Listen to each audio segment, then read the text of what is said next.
كتبغي تنعس مع الليل وما كيديكش النعاس وكتبقى غير تقلب في البلاصه ديالك، اولا كتحلم احلام خايبين اللي كيفيقوك من النعاس ديالك وما كيبقاش يديك النعاس، وبغيتي تولي تنعس مرتاح بلا ما يطير عليك النعاس ديالك، اولا تحلم بشي احلام مزعجه اللي تخليك تفقد النعاس ديالك، ها الحل. بداو بسم الله على بركه الله. غادي تاخذوا واحد السطيله غادي تعمروها بالماء قبل ما تنعسوا، وغادي تقراو على داك الماء اللي في ديك السطيله آية الكرسي 7 ديال المرات والمعوذتين 7 ديال المرات. من بعد غادي توضوا بداك الماء اللي قريتوا عليه هاد الآيات الربانيات، الوضوء عادي بحال ديال الصلاه. وهنا غادي تمشي للفراش ديالك النيشان وغادي تقول هاد الدعاء قبل ما تنعس. وهاد الدعاء ماشي انا اللي قلته، الرسول عليه الصلاه والسلام هو اللي قالو.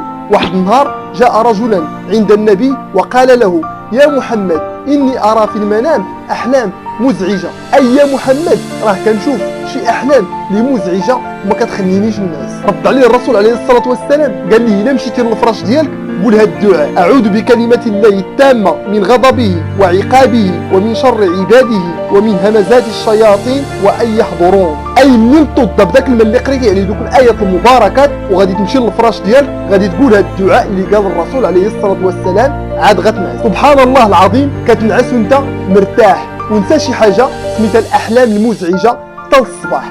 أي ما غاديش تحلم بشي أحلام خايبة وغادي تنعس انت مرتاح في الفراش ديالك. حتى لهنا غادي نقول لكم هاد المعلومة راه محتاجينها بزاف ديال الناس ما كيشوفوش النعاس كيف داير بسبب الأحلام المزعجة اللي كتجيهم في الأحلام ديالهم، لأن كاينين الناس عندهم العين، الحسد أو السحر. داكشي علاش استافدوا من هاد المعلومة وفيدوا بها أي شخص كتعرفوه عنده هاد البروبليم، أي كتعرفوه عنده هاد المشكل ديال الأحلام المزعجة. ونتلاقاو إن شاء الله في معلومة جديدة في الفيديو الجاي، والسلام عليكم.